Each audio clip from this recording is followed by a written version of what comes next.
Today is Wednesday, September the 7th, 2011. I'm Matthew DG.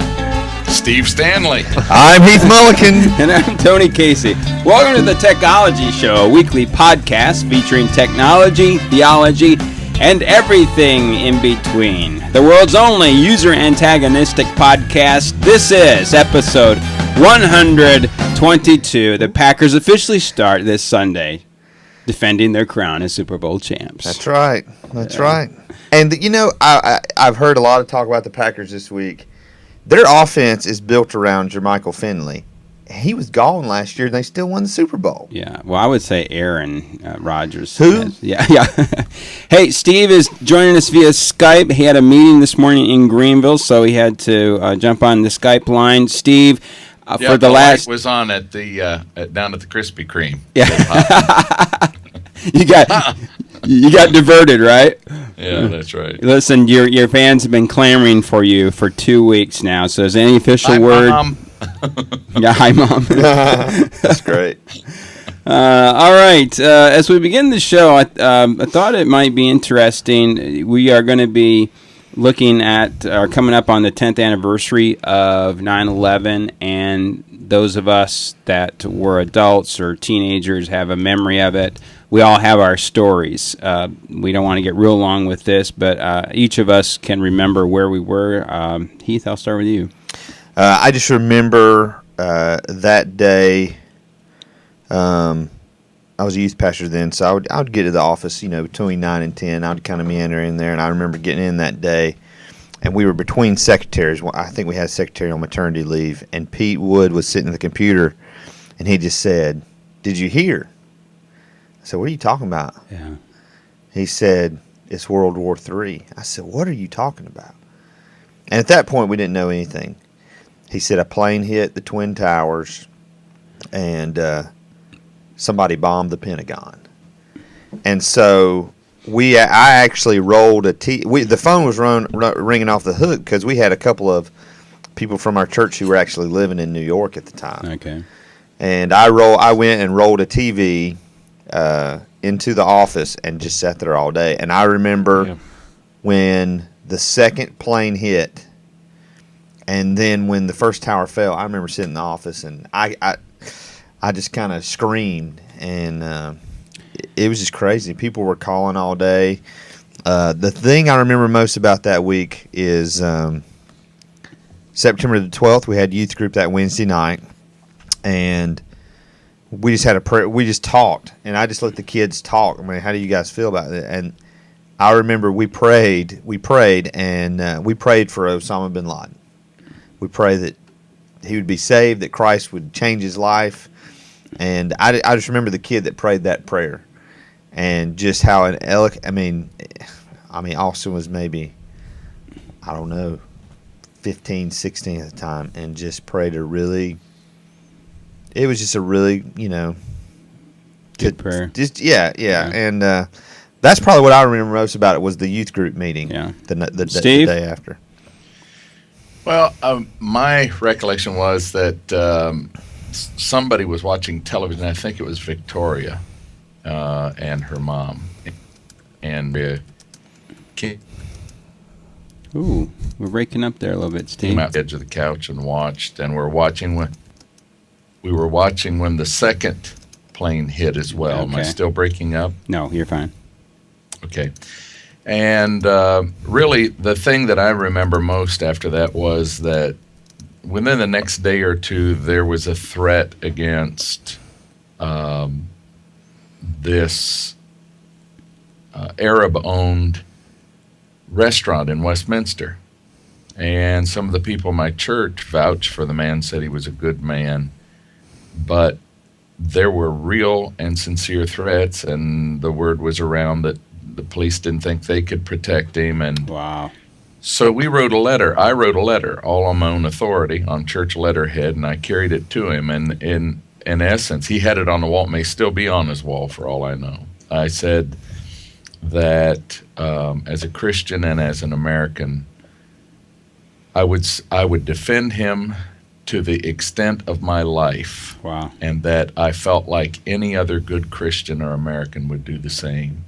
that we were compelled to do this, and that if he needed any help from me, all he had to do was call that number. And I gave that letter to him. He posted it publicly. And over the next few days, other people began to do similar things, and the threat went away. And I thought that was a small thing, but in its own way, it was living out the values that we uphold on a micro level. Yeah, very good. TG? I was in the 11th grade, finishing up school. Now, we were homeschooled, so I know that like a lot of public school, and I remember hearing about like what happened at Southern Wesleyan, like classes just stopped and every television in the classroom tuned in. But we had, my brothers and I don't remember what the situation was, but Mom and Dad had to be gone that morning. We had to make like a trip to the post office, and we'd actually walked, and we got back to the house. And even at a young age, I was whether you consider this wise or unwise, I loved to listen to NPR while I would work. So NPR radio was on, and I got back to the house, turned it on, and I remember sitting there, and as I'm listening, there's basically just the story, and it's just the frantic reporter. And I didn't know that at first. I thought NPR was doing a story on like a historical event. It was almost one of those, like George Orwell, War of the Worlds radio broadcast kind of deals. Like I was like, whoa, what?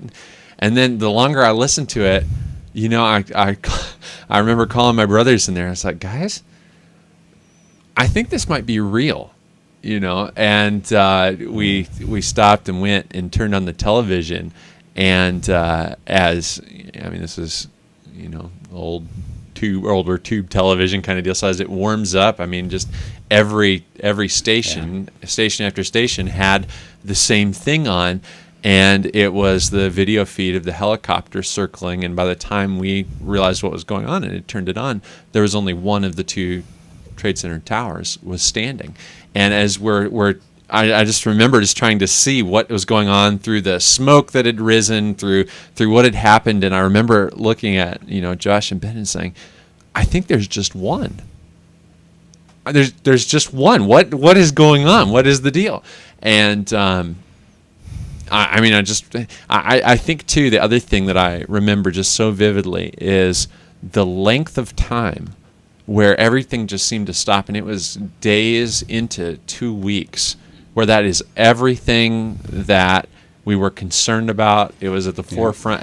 There was nothing else on television. It was just constantly that, and trying to the rest of that day and for the coming days, trying to sort through what has happened and what's real and what's not real, and just absolutely incredible in that, to me, to my brothers, to our family. I remember Mom and Dad getting home, and just immediately they didn't know what they'd been on the road doing whatever and had no idea. We're like trying to fill them in. Mom, Dad.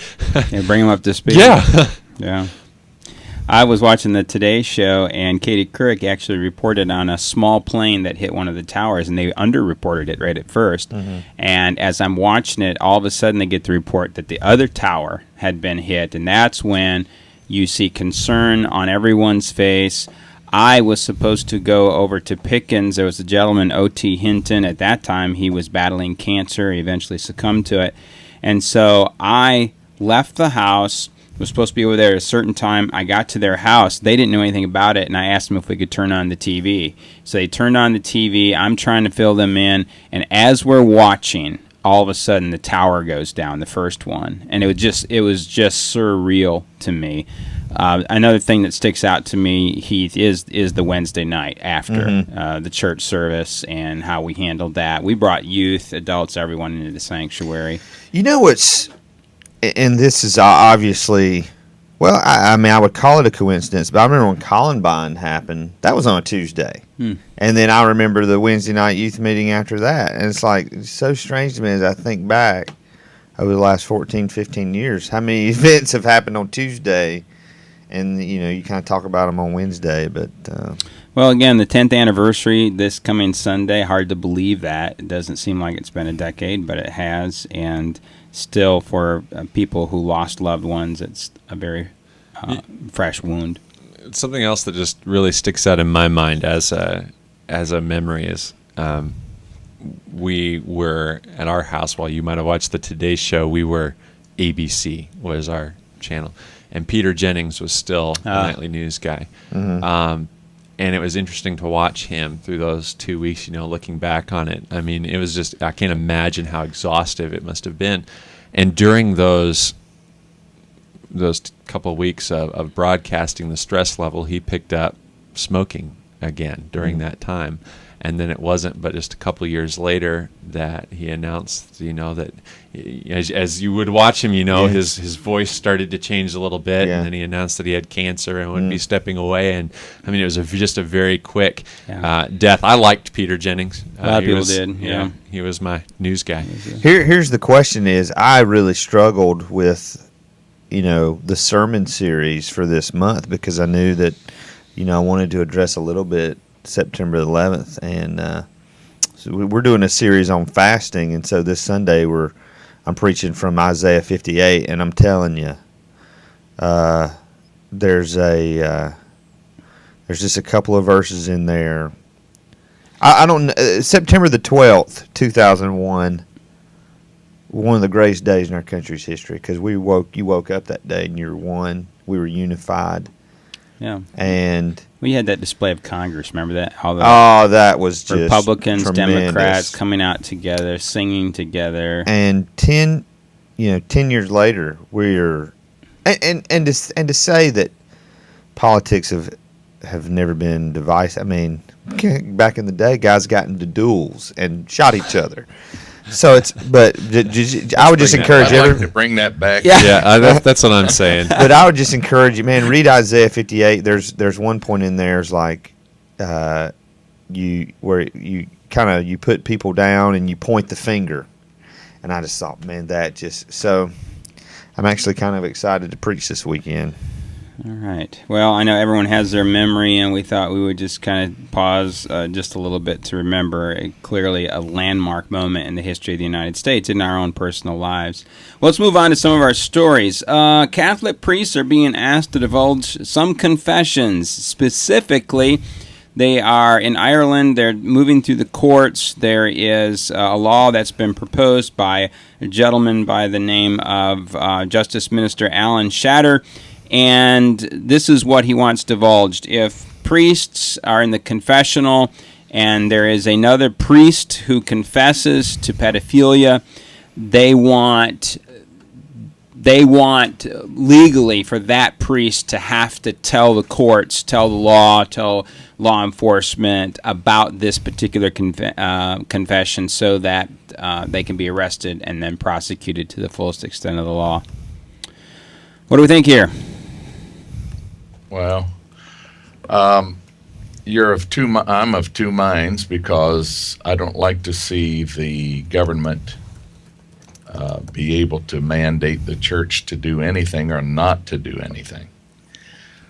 I would hasten to say, however, that the church has necessitated some action, brought some of this upon themselves because of their past recalcitrance in dealing with these situations. Yeah. They could have taken care of them internally and gotten the person out of the ministry and gotten them help and gotten them reported, but they chose to hide it and to perpetuate it, and damage has been done. And I think that probably this is going to pass, and probably it's going to be a good thing for children, a bad thing for the church. Yeah, one of the things that Shatter says is that some of these priests have had impunity, and that the church has actually facilitated pedophilia, preying on children and destroying lives. And I think the key thing here, Steve, is what you said, and that is that because the church hasn't done due diligence in the past. Right. Also, we had a conversation here, Steve, before you got on, and that is that this really isn't